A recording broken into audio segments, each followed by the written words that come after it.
Over to London. Oliver left all the houses and shops as he walked and reached the main road. He continued walking till he was tired and sat down to rest near a milestone.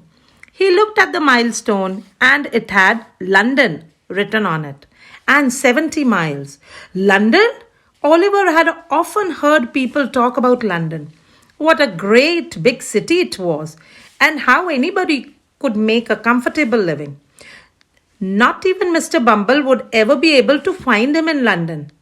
Oliver walked on. At night, he slept by the wayside. A few people were kind to him on the way and gave him some bread and cheese to eat. On the seventh day, he met a young boy about his own size who introduced himself as John Dawkins, otherwise known as the Art Dodger.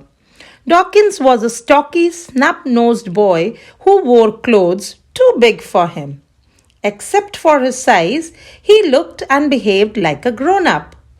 Going to London, are you? He asked Oliver. Do you have any money or a place to sleep?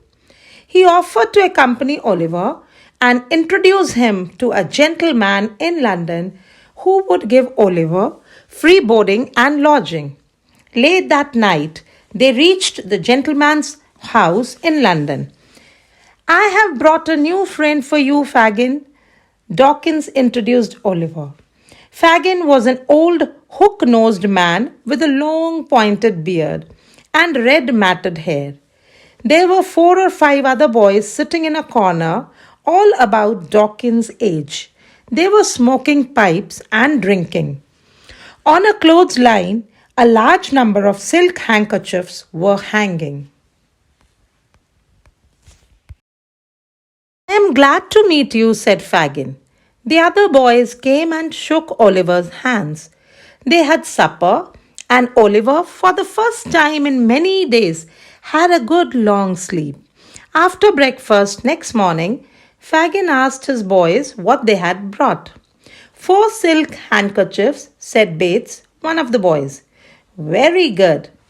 Would you like to be able to make such beautiful things, Oliver? Asked Fagin. Yes, sir, if you teach me. We will teach you. All right, said the boys. Fagin and his boys began to play a game.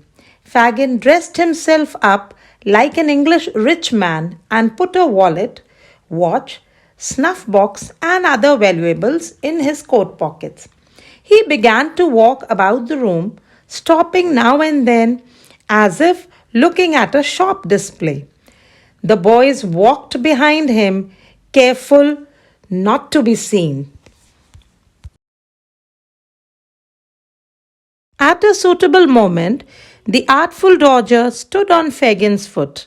Another boy stumbled on him from behind, and the other boys, in a moment, removed all the valuables from old Fagin's pockets. The boys all moved away before the old man could turn around.